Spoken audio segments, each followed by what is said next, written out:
Tatum the drive. Tatum the finish. It is Banner 18. The mission commanded is mission accomplished. What's up, everyone? This is Noa Dalzell for a special edition of You Got Boston live to react to the new Celtics schedule. At this time of year, you got to take what you can get, and this is big news. It is kind of fun to be able to just map out what next year is going to look like. I'll be on the road for a lot of these games, so on a personal level, it was fun to kind of take a look at the schedule and kind of when games will be at and everything like that. So really excited that the schedule is out. We'll share some of my observations from this year, and we'll share some of my observations from just the last couple hours of poking around and looking at the Celtics schedule and looking at other teams' schedules as well. And I'm happy to answer any questions. I'm sure people have already taken a look at the schedule and made some initial observations. I'll start off by sharing some of my initial observations. And then I also want to talk a little bit about a conversation that I had with Sam Hauser yesterday. And so yesterday, Sam Hauser was doing a meet and greet event with some fans at the North Shore Mall. And I got to catch up with him. It was the first time that I've spoken with him since the Celtics won the championship. So that was cool. And I'll share some of the insights from that conversation, as well as initial reactions and thoughts from this Celtics schedule release. So if that sounds like a plan, I'll start with some initial observations. And again, I should probably have started with an introduction, but for those of you that aren't familiar with me, my name is Noa Dalzell. I cover the Celtics for CLNS Media and for Celtics blog. And then I cover women's basketball in the WNBA for SB Nation. So appreciate all of you for tuning in to You Got Boston. And should have said all this first, but this is basically an opportunity over the summer to just talk about the offseason, talk about next year, reflect towards, Banner 18 and kind of the journey that took place to get here. I had my dad on the show yesterday, so check out that episode if you want to hear from him. He's a former professional basketball player that played overseas for a long time, and he shared some of his reflections on Banner 18. But in any case, today is a special episode to discuss the Celtics schedule. So I will start at the top. And if anybody needs to find the Celtics schedule, if you want to just follow along, it's literally nba.com/Celtics. The Celtics official website has the schedule, and you can kind of poke through, scroll down the list. Nothing is outstanding about it because it is just the Celtics schedule, right? So there's only so much that can be different or unique about it. But there are some things that initially I observed. I saw by one metric, the Celtics actually got the fourth easiest schedule in terms of strength of schedule. So there's different formulas and different ways that gets computed. And so it's not for certain that that's actually the case. And I think, different things can be weighed, like back-to-backs, like travel. All of those things have their own individual impact on the strength of schedule. But at first glance, it appears that the Celtics got a pretty good schedule as far as just where they rank against the league average. They have 13 back-to-backs, which is 1.9 fewer than the league average. That's also a good thing. You obviously don't want back-to-backs, especially with Al Horford, knowing that Al Horford is going to be sitting out of back-to-backs. And we don't know exactly when Kristaps Porzingis is going to get back. So that always helps to just be able to have that initial extra space, that extra time. And so that was just one observation on the back-to-back front. The Celtics obviously open up on October 22nd against New York. That will be the schedule release. That will be the banner hanging, ring ceremony.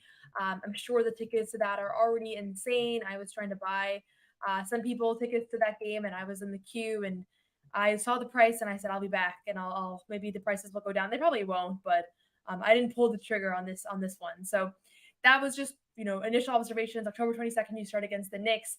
The first 6 of the first 8 games are on the road. So you start off a little bit on the road. It does feel, I see here, it does feel like the Celtics always open up against the Knicks. Last year, obviously, against Madison Square Garden. I also thought that Philadelphia would be the team. I think there's just a little bit more of a rivalry, a little bit more history with Philadelphia. So I think I would have rathered Philadelphia be the opener rather than New York. Obviously, New York has the potential to be maybe the second best or one of the best teams in the Eastern Conference this year. So with that being said, it'll definitely be a fun matchup, but I would have rather see the Celtics play against more of a rival. So the 76ers, someone that they've had lots of playoff battles with in recent years. Miami would have been awesome. Even Milwaukee, I feel like at least you have more recent memories to point to. New York and Boston, there just hasn't been a whole lot. And that'll maybe change. But yeah, I thought that they could have had a better opening night game, but New York has the hype of New York and that media market and everything. So I get where it comes from too. Question here about what game did I circle first? There was a lot of initial observations. I think I hate to add fuel to the fire, but I think the fact that the Warriors will be in town on November 6th, I'm really curious to see how Celtics fans respond to that, because I do think that right now there's a lot of animosity towards Steve Kerr because of the benching of Jason Tatum during the Olympics.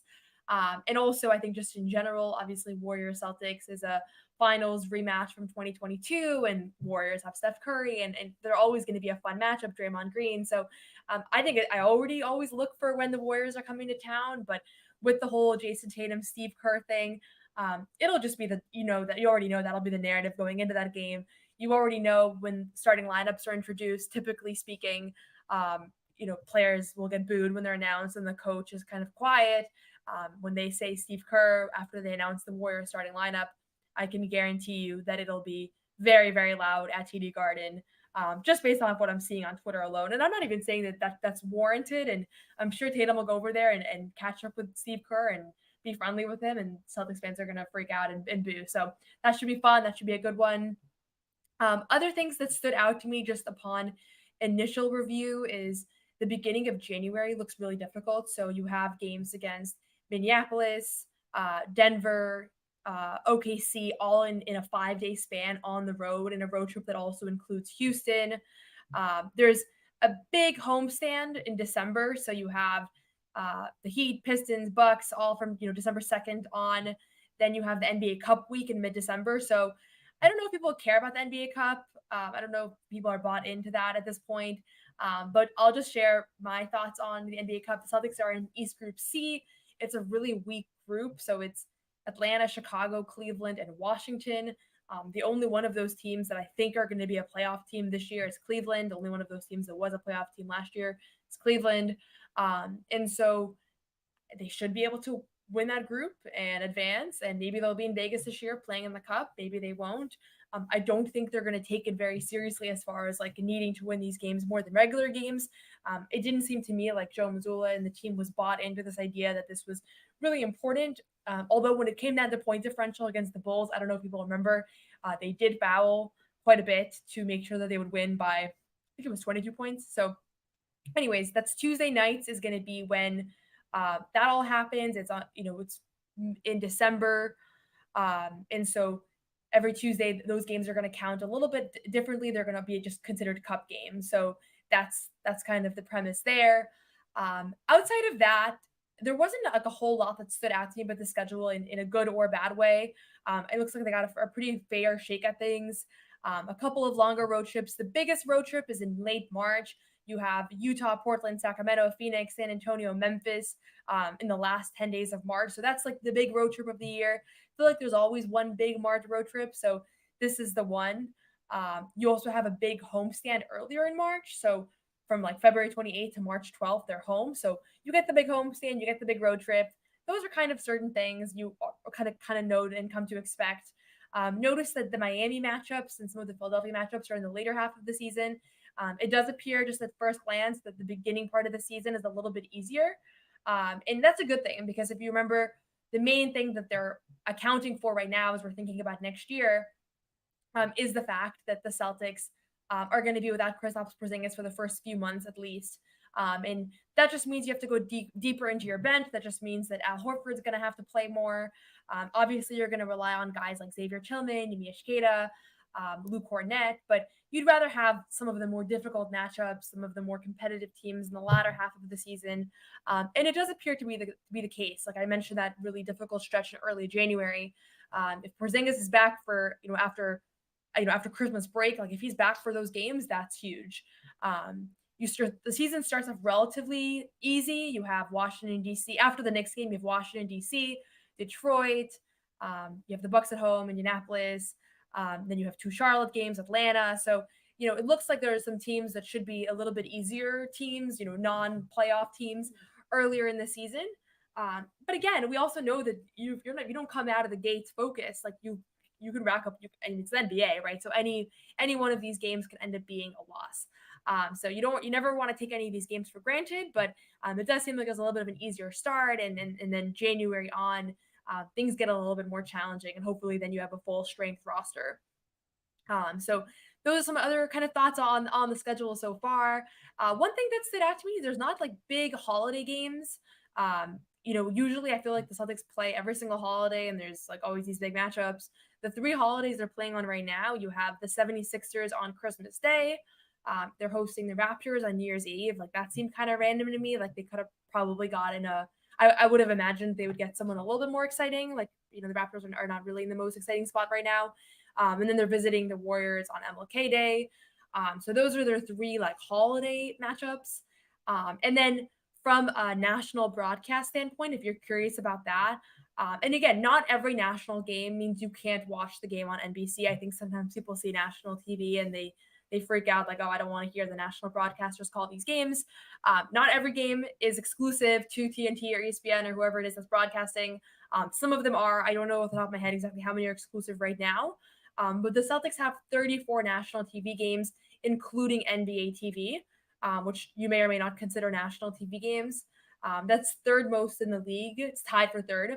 The Lakers and the Warriors have the most. And if you're wondering why is a play-in team have the most national TV games in the league, it's the LeBron James, Steph Curry effect. And that will continue to be the case because those players have shown that they have the highest ratings of any players in the league. So they're the top 2 teams, even though they obviously weren't playoff, real playoff championship contenders last year, not even close.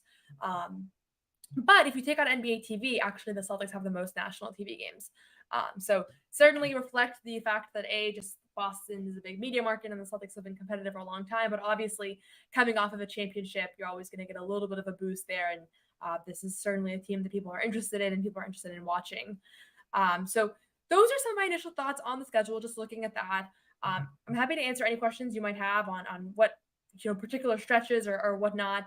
Again, if you want to check out the schedule for yourself and just look at it, I can actually drop a link in the chat just so you can see. But it's just nba.com/Celtics/schedule. Came out at 3:00 Eastern time today. And I think the NBA world is excited about that because from this point forward, like there's really not a whole lot of news. I don't think there's going to be a ton of offseason trade news coming up. There's nothing substantive that seems like it's in the kind of the waiting room. And so the schedule comes out. Now we have about 6 weeks before training camp and everything gets started. Yeah, that's kind of the big news of the day is that we finally are able to plan your year. And if you're somebody that likes to put everything on your calendar, you can download that directly from the Celtics website and add it to your calendar. You can print it out, whatever it is. But to me, this is just a fun time because we get to look ahead towards another season of Celtics games. And obviously coming off a championship year, this is, it's you have to be excited as a Celtics fan to see the entire roster come back and everybody be in the position to compete once again. So going through some of these questions, and then I'm going to spend a little bit of time talking about Sam Hauser later too. Question here, how do you think they handle that tough stretch of games to start 2025? I do think that they're going to have Kristaps Porzingis by then. I saw that he's posted that he's working out, he's in the gym. I know he's going to do everything he can to be back and be ready. When we caught up with Brad Stevens at Las Vegas for Summer League, he didn't have any concrete timeline, but it does seem like it's going to be well into December at the earliest. I would all but say November's off the table just from what it sounds like. Obviously, I don't actually know for certain, but I would say at the earliest he'll be back December, and it sounds like maybe January is a possibility as well. And I'm sure that even if he is back, whether that's in December or January or whatever, that he will have a very reduced load at the beginning and maybe throughout the year, honestly. I don't think that we're ever going to see Porzingis be put in a position where he's playing back-to-back games or playing really significant minutes. Just seeing how things panned out last year in the playoffs, it was pretty evident to me that this is someone that they're going to prioritize his rest and his health. So it would be really fun if they're in a position where they're able to get him back for that tough stretch in January. I don't know if they will, but they have enough to beat these teams without him. So you have what the stretch that I'm referring to is early January. You have, let me just pull it up here. You're on the road, Minnesota on January 2nd, Houston January 3rd the following day, and they're going to be better this year. Sunday, January 5th, you're at OKC, and then Tuesday, January 7th, you're at Denver. So that's probably the toughest stretch of the season, just at first glance. So certainly that's one that stands out. I think you're happy if you split those games. Again, a lot of people freaked out this year because they dropped some of those road trip games. They lost to the Warriors. They lost to OKC. They lost both games to Denver. And so I think, you have to remember that during the season, you lose some of these games and it doesn't always signal a whole lot. And you're going to lose some of these games, even if you win 60 games, you still lost 22, right? So I do imagine that they dropped some of those. One thing that stood out is that the California road trip is a little bit later than usual. Last year it was around Christmas time. This year it's in late January. I'll be covering a lot of these games. So that's exciting. I'm really excited to be able to be there and be on the ground, posting videos for you guys, posting clips from interviews, all the things that I generally do. So my goal is to be at as many of these away games as possible, and I'm just kind of working through all the logistics of that right now. So this was fun for me to get the schedule so I can start planning my life too. But this was a fun couple hours to just kind of poke around and look at the schedule. And I do think from just what it looks like, I think the Celtics got a pretty good shake at things. Sometimes the way that things roll out, and it's a lot of AI and computer generation and some human intervention as well, I'm sure. You all of a sudden realize your team has the most difficult schedule, and right now it looks like the Celtics have one of the easier ones, which it can always change depending on what teams actually become good. There's always teams that surprise people. I think people wouldn't have expected OKC, for example, last year to be one of the best teams in the league, and obviously they were. So it's, there's only so much you can interpret right now at this point.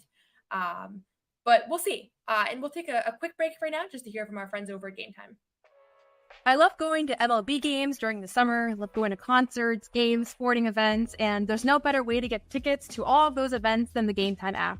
Game Time is an authorized ticket marketplace of Major League Baseball, which makes getting tickets faster and easier. Prices on the Game Time app actually go down the closer it gets to first pitch. You can download the Game Time app, you can see any event that you search, you can put the location in, where you're based, see upcoming concerts, sporting events, whatnot, and get the best deals, best prices guaranteed. So take the guesswork out of buying MLB tickets with Game Time. Download the Game Time app, create an account, and use code CLNS for $20 off your first purchase. On top of the fact that it's already a really good deal, download the app, terms apply, redeem the code CLNS for $20 off. Download Game Time today. Last minute tickets, lowest price guaranteed. Awesome. So I'm going to take a pause on the schedule, but feel free to continue putting in questions. And if there's some at the end of this, then I'll go back and answer some of those questions. But wanted to talk a little bit about Sam Hauser, because there's not every day right now that we get to hear from players directly. And I did get to speak with Sam yesterday at Dynasty Sports meet and greet signing with fans at the North Shore Mall in Peabody. And people drove from all over the place. I talked to some fans, really excited about the fact that they got to see him, excited fans that were wearing Sam Hauser jerseys, fans that brought in like miniature Larry O'Brien trophies, fans that had like the 2024 Celtics championship banners that I think they're trying to get all the Celtics players to sign their banners. So that was a lot of fun to just see all the gratitude that fans had towards Sam Hauser. And we talked to him after. It was myself and Justin Turpin from WEEI that were there. And we asked him like how many fans ended up asking you about next year and winning another championship. And he said like 75% of fans asked me about a banner 19. So certainly I think it reflects where Celtics fans are at right now. And that's at this point where they want to see another championship run. And I think that's the intention. And that's where, Sam Hauser and the rest of the guys hope to go. Something else that Sam said that stood out to me is, everybody wanted to be back.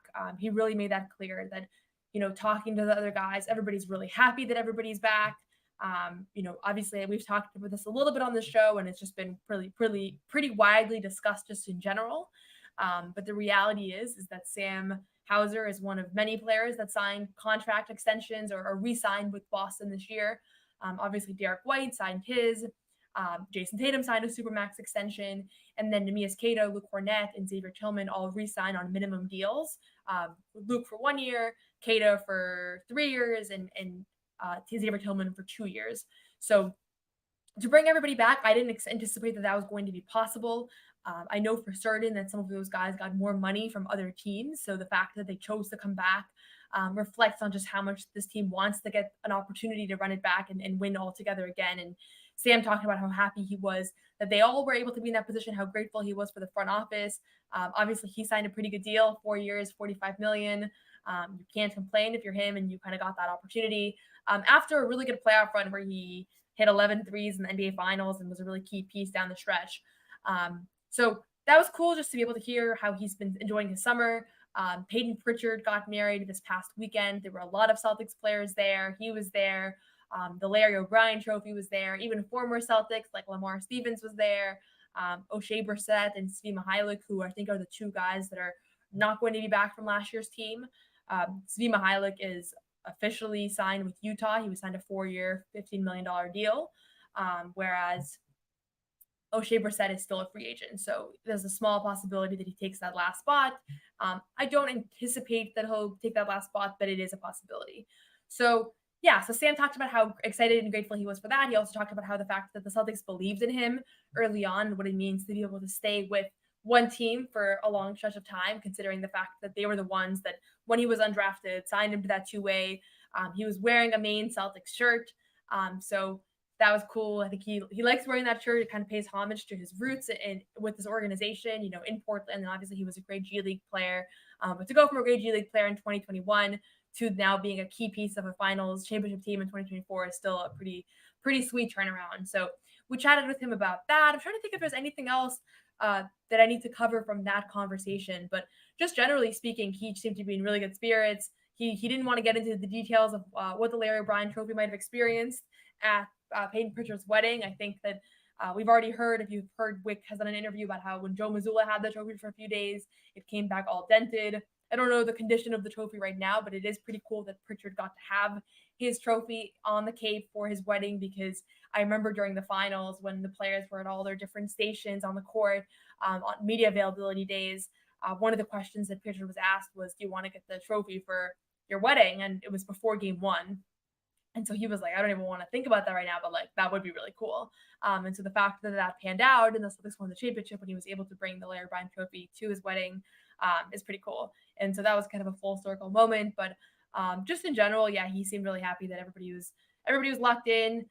It really was kind of a unique offseason in the sense that it's super unusual to be able to bring back everybody and run it back with the literal exact same roster. I mean, the only difference right now is that you have Baylor Shireman in Svi Mykhailiuk's place. And maybe that 15th roster spot becomes a big, maybe O'Shea Brissett comes back, maybe they leave it open. I think that's probably the most likely scenario. So with that, going to just a quick message from our friends over at Prize Picks. And then in the meantime, feel free to continue putting in any questions you might have on the Celtics offseason, on my conversation with Sam Hauser, or on the Celtics schedule, any of those things. And then we'll wrap it up shortly after that. So Prize Picks is America's #1 daily fantasy sports app with over 5 million active members. Prize Picks is the easiest and most exciting way to play daily fantasy sports. Unlike other fantasy sports apps, Prize Picks is just you against the numbers. So all you do is pick more or less on 2 to 6 player stat projections and watch the winnings roll in. Get in on the daily action with your friends and become part of the Prize Picks community today. And you can now win up to 100 times your money on Prize Picks with as little as 4 correct picks. You can turn $10 into $1,000. So sign up today and get $50 instantly when you play $5. You don't even need to win to receive the $50 bonus. It's guaranteed. Super fun. You can pick from a variety of players. Right now, NFL season beginning, so you can pick from that. So all you have to do is download the Prize Picks app today. Use code CLNS for a first deposit matchup to $100. That's code CLNS on Prize Picks for a deposit matchup up to $100. Prize Picks, run your game. Okay, so just going to answer a last couple of questions here, and then we'll wrap things up, and then I'll be have another episode for you guys this weekend, but we'll probably do some more championship reflections.